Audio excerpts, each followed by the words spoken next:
নমস্কার বন্ধুরা, আজকে নিয়ে এসেছি তালের বড়া রেসিপি। সামনেই জন্মাষ্টমী উপলক্ষে স্পেশাল তালের বড়া।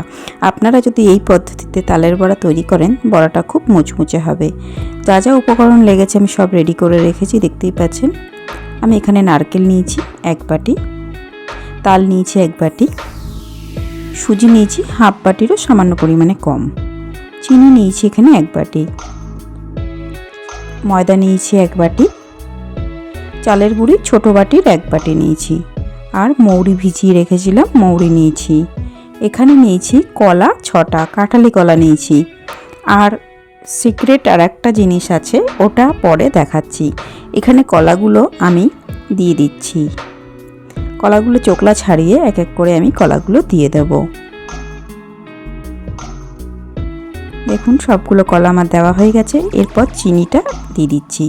চিনিটা দিয়ে কলাটাকে ভালো করে চটকে নিতে হবে, তাহলে কলাটা একদম মজে যাবে। দেখুন কলাটাকে ঠিক এইভাবে চটকে নিতে হবে। এর মধ্যে নারকেল কোড়া 1 বাটি দিয়ে দিচ্ছি, সুজিটাও দিয়ে দিচ্ছি। এর মধ্যে যে তাল রেখেছিলাম, তালটাকে জাল দিয়ে একদম শুকিয়ে রেখেছিলাম, তালটা আমি অ্যাড করে দিচ্ছি। এরপর দেব ময়দা। এটা যদি আপনারা বাটি মেপে দেন তাহলে সমান সমান পরিমাণটা হবে। এর মধ্যে অ্যাড করে দিচ্ছি চালের গুঁড়ি। এর মধ্যে দেব যে ভেজানো মৌরিটা রেখেছিলাম, মৌরিটা দিয়ে দিচ্ছি। এরপর এই সবগুলো একভাবে আমি মেখে নেব। এই ব্যাটারটা ভালো করে আমি রেডি করে নেব। এর মধ্যে যে সিক্রেটটা বলেছিলাম, একটা আমুল দুধ গুঁড়ো প্যাকেট আমি দিয়ে দিচ্ছি 10 টাকা দামের। এতে বড়ার স্বাদটা একটু আলাদা টাইপের হবে। দেখতেই পাচ্ছেন আমি পুরো দুধটা এর মধ্যে দিয়ে দেব। এটাকে দিয়ে ভালো করে আমি ব্যাটারটা তৈরি করে রাখছি। ব্যাটারটা রেডি করে আমি 10 মিনিটের জন্য একটা ঢাকনা দিয়ে রেখে দিচ্ছি। আমি একদিকে তেলটা গরম হতে দিয়েছি। তেলটা গরম হতে হতে ব্যাটারটাও রেডি হয়ে যাবে। আমার রেডি হয়ে গেছে। এরপর বড়ার আকারে আমি আস্তে আস্তে তেলের ওপর ছেড়ে দিচ্ছি। এইভাবেই সব বড়াগুলো তেলের ওপর ছেড়ে দিতে হবে।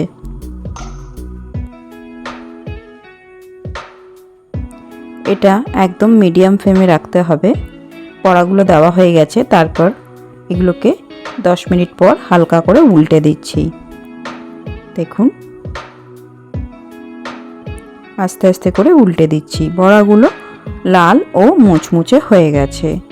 আমি বড়াগুলো আস্তে আস্তে তেল ঝরিয়ে তুলে নেব। দেখতেই পাচ্ছেন বড়ার কালারটা কত সুন্দর হয়েছে।